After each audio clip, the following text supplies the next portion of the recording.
Nimekuja kuandika historia mpya katika hii nyumba na uchawi wa chula wa tope. Watu wangu sasa watauona. Dada, hivi tutaishi na hii maiti mpaka lini? Si ni bora tuite ndugu jamaa na marafiki tu tukastiri. Patrick, wewe bado ni mtoto na haya ni ya wakubwa. Unajua katika hili sikuelewi kabisa. Na sasa leo umesimama pande gani? Na tunaenda kukaa na maiti ndani. Sitatuwezea sasa. Wewe ya Ngoswe mwachie Ngoswe na ya Kaisari mwachie Kaisari. Nimesha kuambia unatakiwa uelewe. Lakini mimi huo ulikuwa mtazamo wangu tu. Maana tumekaa na maiti ni muda sasa umepita. Patrick, kuna kitu wewe hujakijua. Dennis bado hajafa. Sasa sikia nikwambie. Kuna sehemu nataka nikuagize dawa. Uende kwa Bibi Chanu. Kuna dawa atakupatia. Ukiileta tu, Dennis atakuwa kwenye hali yake. Umenielewa? Sawa, lakini hamna mimi ambacho nakielewa hapa. Zaidi naona mauzauza tu. Alibakaya udugu mama. Alibakaya udugu mama. Alibakaya udugu mama. Alibakaya udugu mama. Alibakaya udugu mama.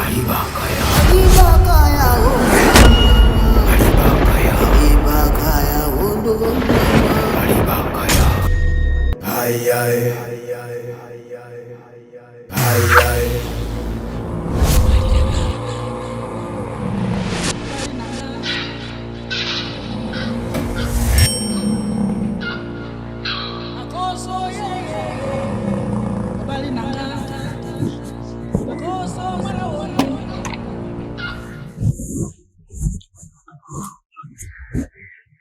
Oh, wewe ndo mpangaji mpya?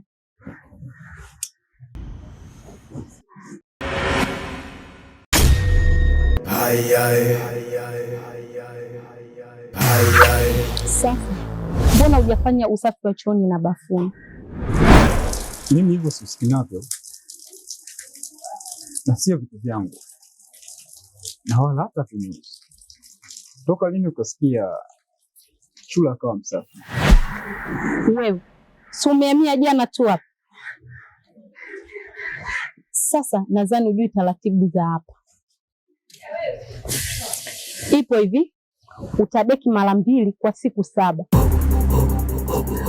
Wewe dada, nimeshasema hivyo sio vitu vyangu. Inaonekana unataka kunijua mimi ni nani. Kaulize nilipotoka, utakwambia mimi ni nani. Wewe mshenzi nini? Mimi nijua huko ulipotoka kuna nihusu nini? Mimi nakwambia taratibu na sheria za hapa. Kwa leo nitakusamehe, ila endapo utakaporudia tena nitakuonyesha mimi ni nani na utahesabu ndevu zangu kwa ujumla.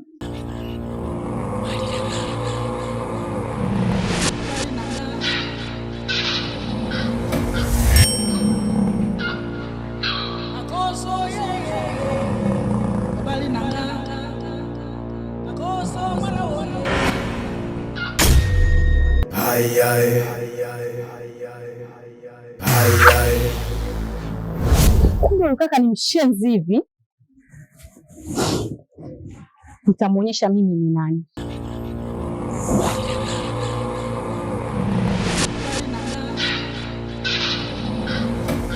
Hivi wewe, si mlishakataza kunisimamisha barabarani?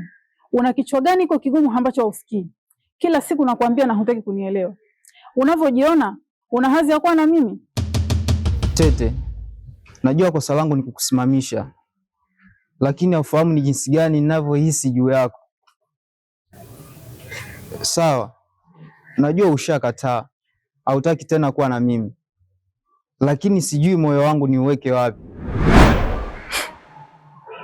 Hujui moyo wako upeleke wapi? Peleka hata chooni ukasukumwe na maji. Alafu kwani wewe unanionaje kwani? Nishakwambia sikutaki, na wewe sio vitu vyangu. King'ang'a.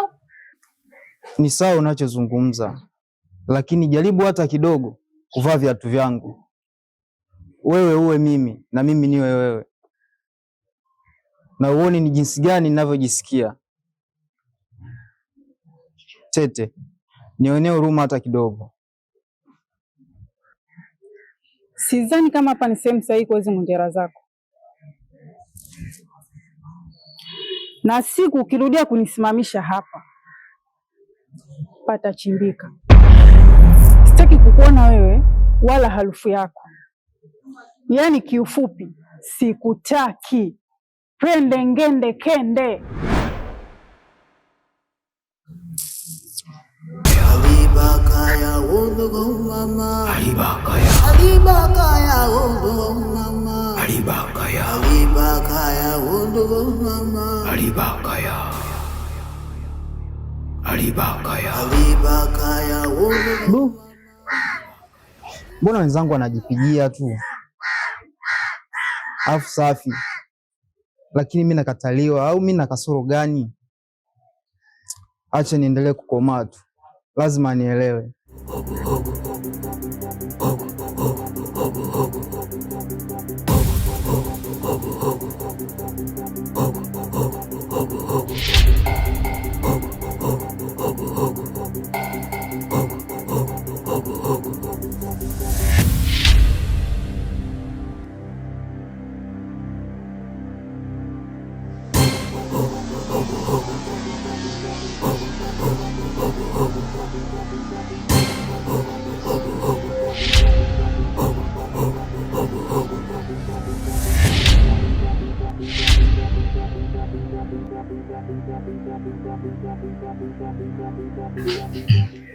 Hivi wewe nani unanizuia njia?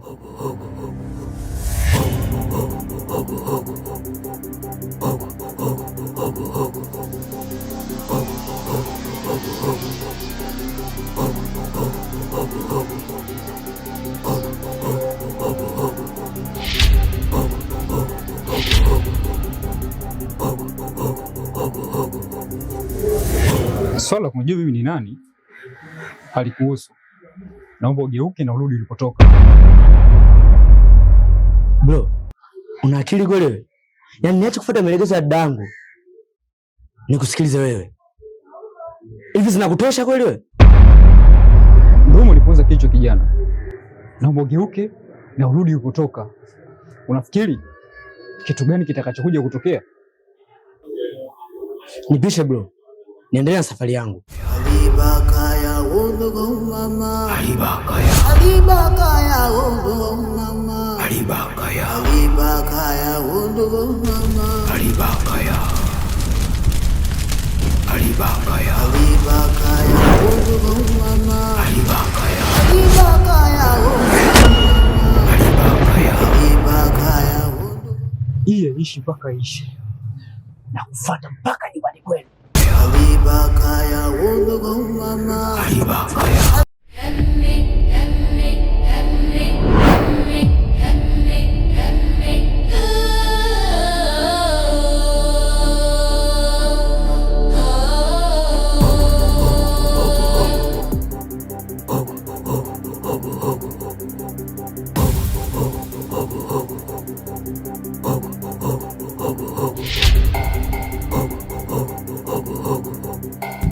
Hivi ni kwa nini hautaki kutimiza matakwa yangu?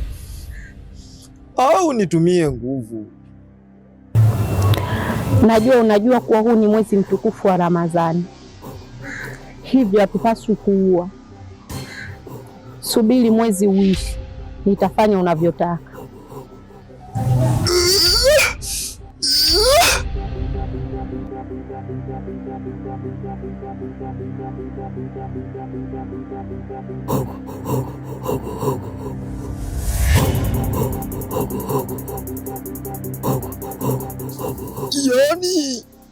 unaleta swala la utukufu mbele ya mtukufu.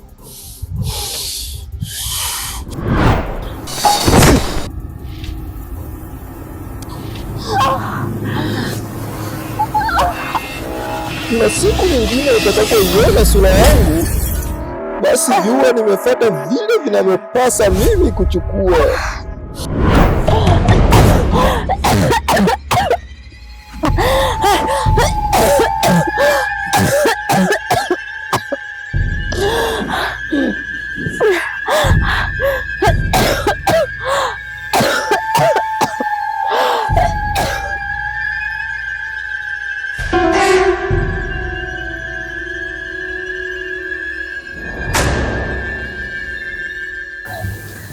Huwezi amini, nimekutana na yule binti kanikataa katu, yaani mchana kweupe.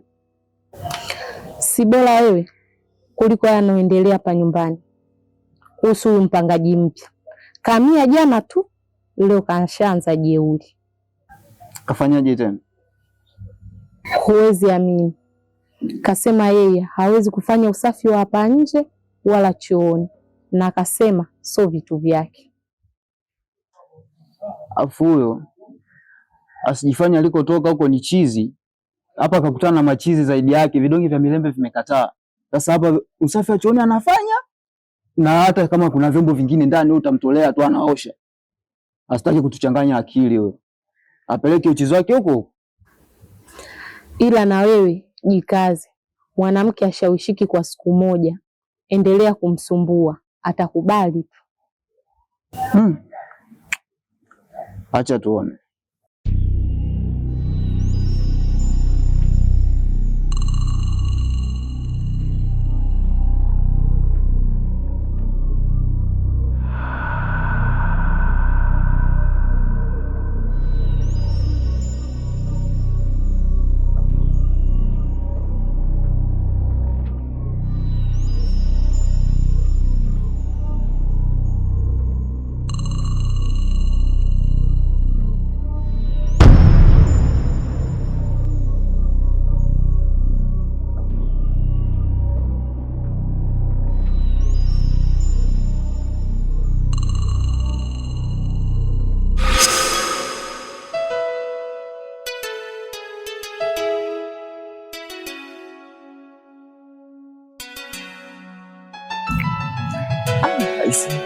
So kwa miuno huyu mtoto kabarikiwa, yaani inaonekana ana milio ya hatari.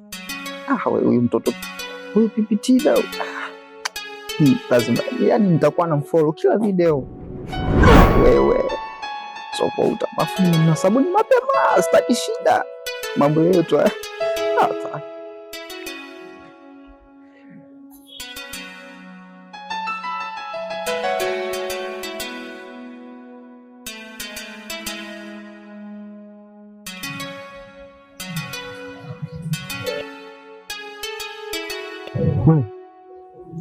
Umepitaje hapo? Mbona sijakuona?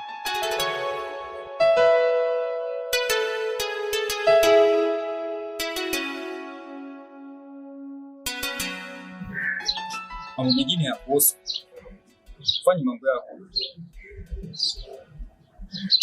Alafu jishikilie wewe mtoto wewe. Nimepata taarifa zako. Umefika jana tu. Alafu hutaki kufanya usafi. Unajifanya mjuaji, si ndio? Alafu kama una kiburi ungekiacha huko huko ulikotoka. Oya, mimi Mafia, nitakufanyia ukatili wewe mtoto. Kwa kuwa unajifanya mama wa michambo, alijakopa pacha wa Nkoti, ngoja nikupe kionjo kidogo. Kwa chuma hicho. Ai. Mama yangu wewe. Wewe. Umepigaje hapo? Wakati mwingine nitakuvunja paka makende. Ai.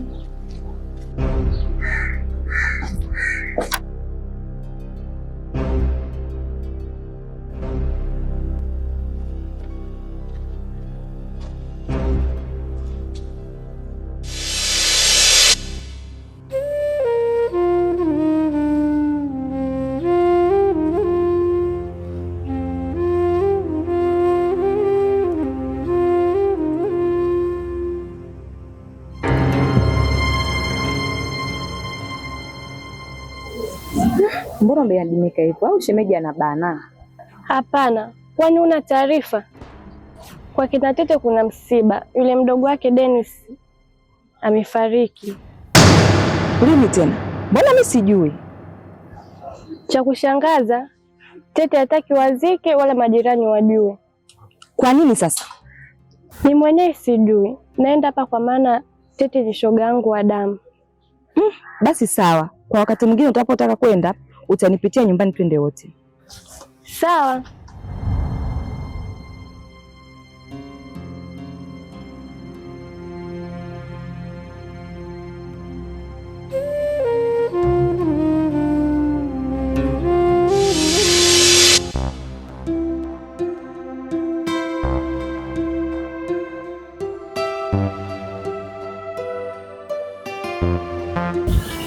Yaani uweze amini, pale nyumbani kwetu pale tulipopanga kuna mpangaji mpya kahamia, afu anatumia muda mrefu, yaani juzi tu, lakini kashakuwa nuksi, kashaanza kuleta mabalaa, yaani kashaanza kutupangia maisha wapangaji wote wa pale. Sasa katika ile 1 na 2 katika kumwelekeza, amenipiga bonge bao. Afu sasa kibao chenyewe kimetoka kimaajabu. Afadhali hata angekuwa amenikaribia hivi, ningesema kweli huyu mwenyewe hata chuma ananyanyua hivi. Kibao kina uzito wa aina yake, alafu sasa cha kushangaza alikuwa mbali, ndugu yangu. Mimi nashindwa kuamini kabisa, ndugu yangu. Yaani sijui ni mshirikina, yaani simwelewi kwa sababu alivyonipiga kibao na umbali aliokuwepo, sasa nashindwa kuelewa. Sasa sijui unanisaidiaje hapo shehe wangu? Alikupiga kibao cha wapi shehe wangu? Kwenye shavu? Kwenye sikio? Au alikupiga kibao cha wapi shehe? Lazima nijue shehe. Shehe, unataka kuanza kuleta maana zingine zisizokuwepo. Hicho kibao kanipiga shavuni. Kwani ukisikia kibao kinapigwa wapi ndugu yangu? Hicho kibao amenipiga shavuni, shehe wangu. Kwanza shehe, nikupe pole kwa kile kilichotokea. Pole sana shehe wangu, lakini kwa Mungu alishindikani jambo, kwa sababu yeye ndo aliumba majini, akatumba na sisi binadamu, akaumba na ardhi, akaumba na mbingu. Si umenielewa shehe wangu? Huyo atakuwa ni mshirikina.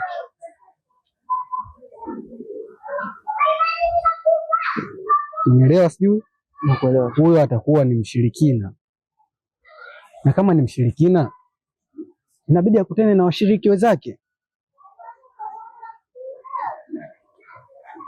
Sasa naomba nikuulize swali shehe wangu, unataka tumfanye nini? Tumpige na dawa za asili au tumsomee kitabu? Maana vyote hivyo vinashindikana.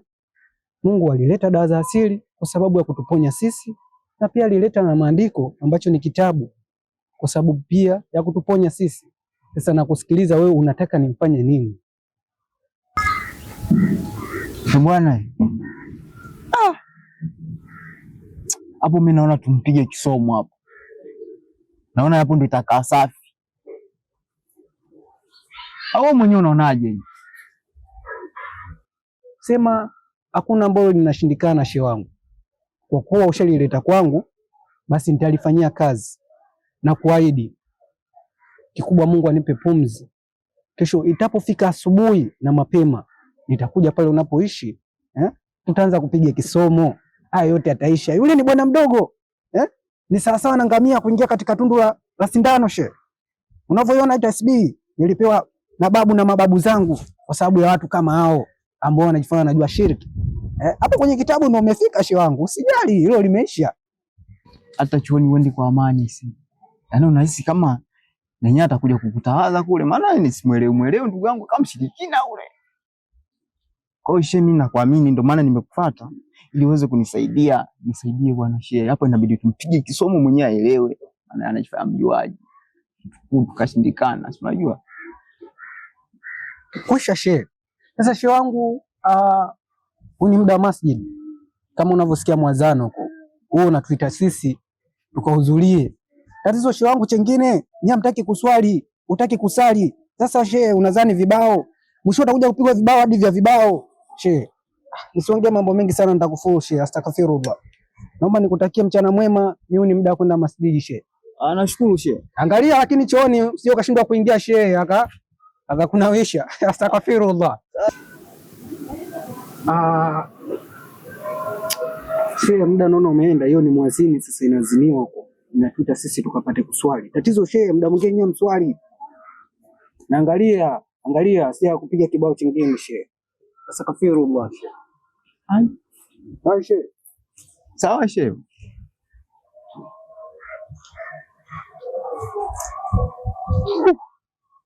Yaani pale anakupiga kibao ipo kule. Anajifanya Undertaker. Anapigwa kibao mtu kama sasa ngoja na huyu shehe aje na anavyochamba umbea akutane nacho.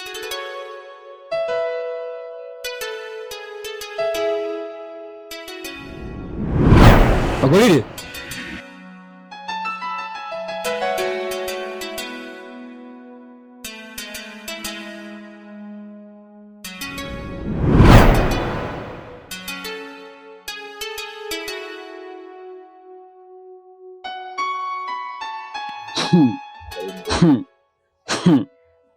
Nacheka kwa dharau. Unaonekana ni mzuri wa kufuatilia mambo ya watu na kuchamba umbea, yaani kamdomo. Naomba unisikilize shehe wangu. Kabla haujajua watu watakujuza. Yaani vijana wa sasa nasema unajua ujui, sasa utajua ujui. Acha kufuatilia mambo ya watu. Safari yako toka ulipotokea nilishaijua. Naomba nisikilize kitu kingine shehe. Watu watakuchenda kwa sababu ya kamdomo. Wanaobobwaja ni watu wa Kinondoni, Mbagala huko. Shehe wangu utapakwa mafuta. Cha kwanza naomba nikuulize ndugu yangu. Leo ni mara ya kwanza mimi kukuona katika macho yangu. Na cha kushangaza umeniita jina langu na mimi sikujui wala sikufahamu ulipotokea. Ningependa kwanza tuanze kufahamiana. Wewe ni nani na una shida gani kutoka kwangu?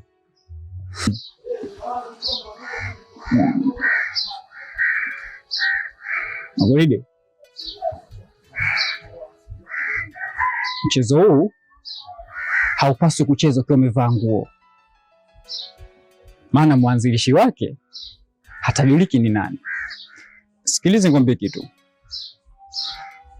Mimi wananiita mpangaji mgeni. Yaani ninachomaanisha ni yule mpangaji ameingia jana tu, sio hata muda mrefu, lakini moto wake ninaowasha ni zaidi ya moto wa kifuu. Astaghfirullah, astaghfirullah. Sio nataka nimponze. Na nielewe sentensi yangu ya mwisho ambayo nayokwenda kukwambia, Magolidenyo. Na ukiendelea kupekenyua mambo usiyoyajua, yani mambo yasiyokuhusu, nitakufanya kama nilichomfanya yule aliyekuambia.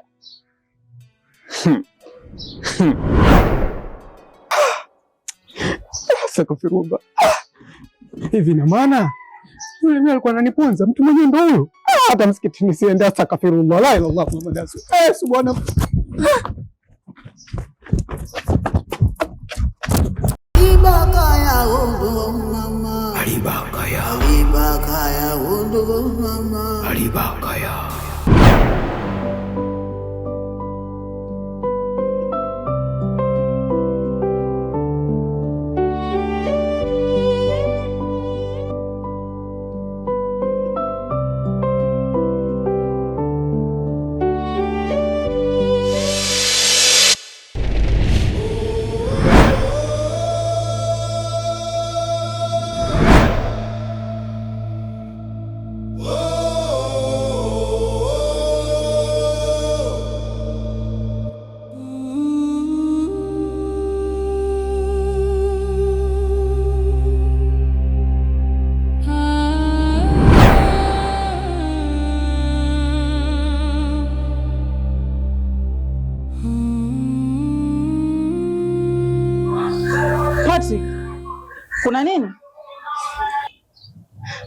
Dada, kipindi yake aliponiagiza kwa mtu niko naye njiani, akaniona na akaniambia rudi nyumbani. Na nilipolazimisha tu, akanishambulia ndio akaamua nirudi nyumbani hapa. Anafananaje huyo mtu? Ni mkaka fulani hivi mweusi na ni mfupi kiasi.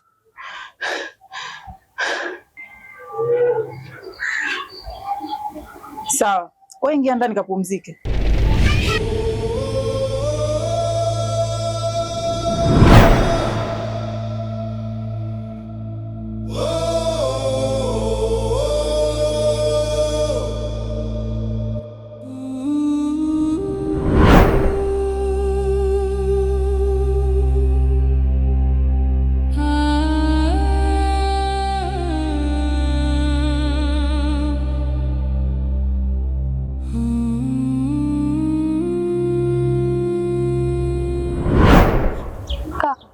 Mbona sikuelewi? Toka umekuja unakimbia viatu mkononi. Shida nini? Ndugu wangu, kama wenga anavyokuambia mchawi ndugu yako hakukosea. Yaani mtu anaona jambo ni kubwa, anaomba mimi nimsaidie. Sasa yeye umemshinda, mimi nitawezaje? Na akija hapa akitokea tu hapa, akitokea hapa, mwambie mimi sipo na mazoea naye mimi sitaki, kwa sababu atakuja kunisababisha mimi uponze. Mbona sikuelewi? Akija nani na kuna nini? Usijali ndugu yangu, siku utapokuwa utaelewa. Angalau kiatu chako kiongezeke kidogo tu, kikaribia kufanana na kiatu changu. Nadhani haya ninayoongea utaelewa.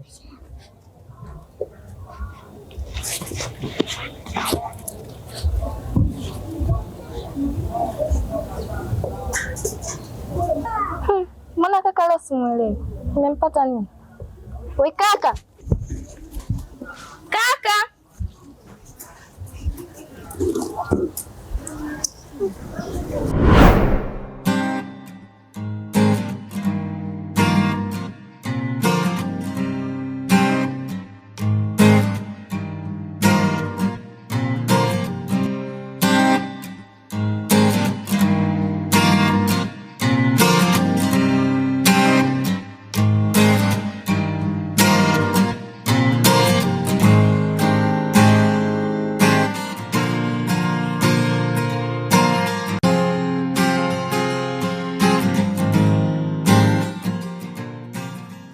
Hata kama unanichukia, lakini sio hivyo. Sio kila unaponiona unanuna. Nisikilize nikwambie, hivi unapata wapi wewe kunikataa? Hebu fikiria, hivi unavyonikataa, nipeleke wapi hisia zangu? Au je, wewe ukasikia mimi nimeparamia mbuzi, wewe mimi utanionaje? Si utanicheka? Hebu lielewe ombi langu, tuunganishe moyo wangu na wako, tuwe kitu kimoja. Ina maana unavyoongeaga huwa unielewi? Ni mara ngapi nimekwambia sikutaki? Niongeeje au nisemeje ya kuwa sikupendi na sina hisia na wewe?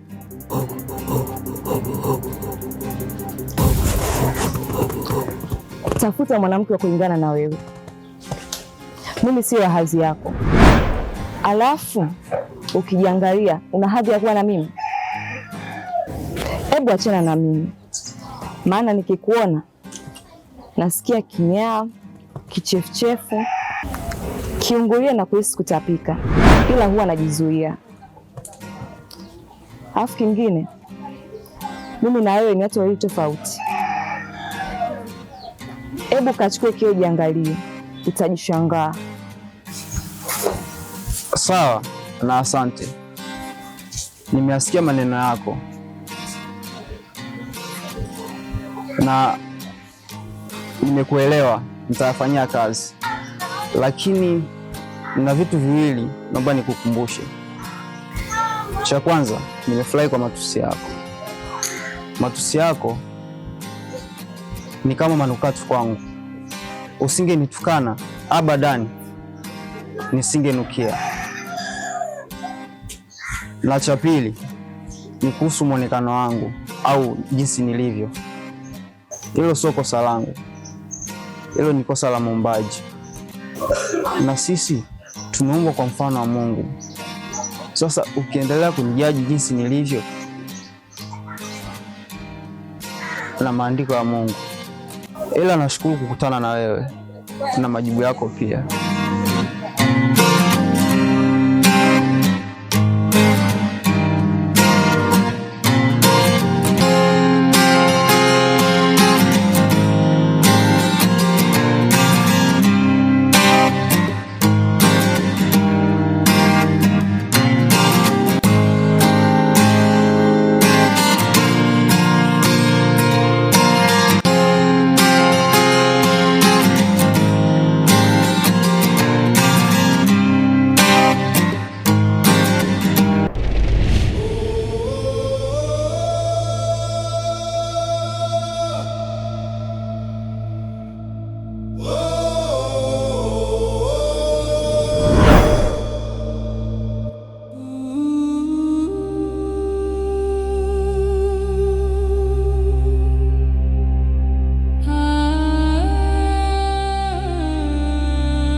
Pole sana dada, lakini hao tumesababisha wewe. Ni kweli, kwa sababu mtu akifa wafia upata maumivu, na baada ya kuzika tu watu usahau na mambo mengine yanaendelea. Sasa dada, hivi utakaa na hali mpaka lini? Patrick, jaribu kuwa na imani. Ungeenda nilipokuagiza, huenda angekuwa kwenye hali yake ya kawaida mpaka sasa. Ni sawa swala imani. Lakini vipi maiti ikianza kuoza? Tuambie nini majirani? Maana itaanza kutoa harufu ndani. Hata usiwe na wasiwasi. Hapa nilikuwa nakusubiria wewe, kuna sehemu naenda. Na nikirudi kila kitu kitakuwa sawa. Sawa. Lakini mimi naogopa sana mzee. Nakuacha hapa nyumbani. Usiondoke mpaka nitakaporudi.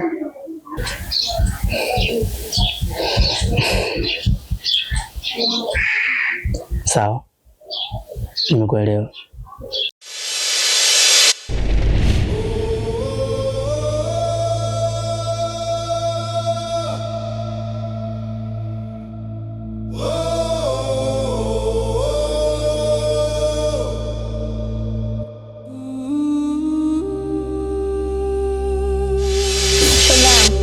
Yaani wezi wa mimi, kakaangu alivyochanganyikiwa.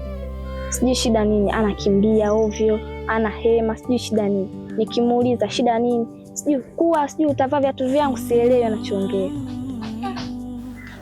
Yule ni mtu mzima. Kama amekwambia hivyo basi utakuwa una tatizo kweli.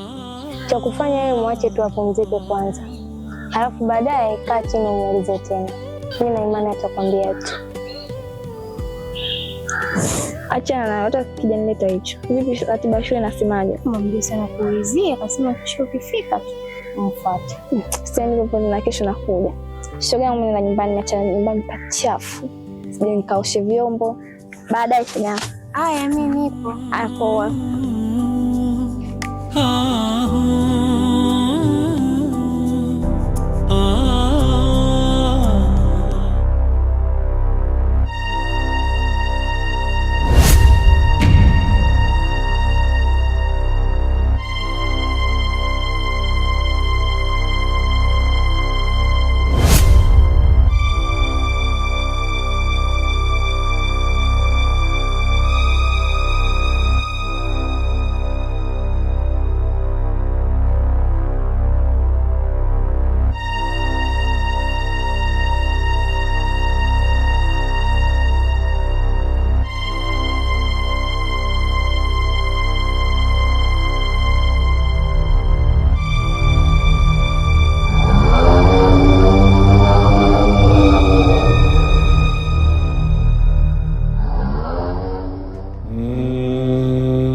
Afadhali shehe wangu nimekutana na wewe. Kweli Mungu sio Asmani, Mungu sio Abdalla. Shehe, jana nimefika kwako shehe wangu. Nimemuuliza mdogo wako kaniambia haupo. Na huu mguu ulikuwa kuja kwako. Afadhali nimekutana na wewe. Shehe wangu, uliniambia nifanye maandalizi. Nimefanya maandalizi yote kwa ajili ya kisomo. Nimeandaa udi, nimeandaa marashi kwa ajili ya kisomo shehe wangu, lakini haujatokea shehe. Na hii nilikuwa nimekuja hapa nikufuate kwa ajili ya kwenda kupiga kisomo pale nyumbani. Yule mpangaji kashindikana. Cha kwanza, Waislamu sisi tukikutana lazima ianze na neno asalamu alaykum. Wewe umeniona tu shehe, sijui maandalizi tuliofanya yote tushafanya, tunakungoja wewe. Alafu huu ni muda wa masjidi. Ni muda wa ibada. Hii ni saa 7 shehe wangu. Ninatakiwa kwenda kuswali na sio kusikiliza maneno yako. Hivi binadamu sasa hivi mpoje?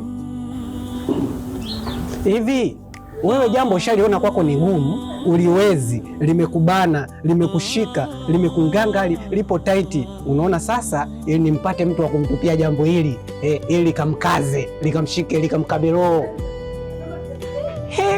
Hivi binadamu sasa hivi mmekuaje? Astaghfirullah. Nusu nipigwe mshipa. Nusu nipigwe mshipa shehe. Sasa hivi unakutana mimi shehe, nimeandaa sijui nini, nakwambiaje? Cha kwanza nakuheshimu, na nakuheshimu sana, na nakuheshimu. Kwanza mpaka umenisimamisha hapa. Nimesimama kwa busara zangu. Sitaki mazoea na wewe, sitaki udugu na wewe, sitaki tujuane. Na kunapoendea sasa, usiponisikiliza nitakuongelea Kichina. Shanshishon, sitaki mazoea na wewe. Sitaki, kwisha.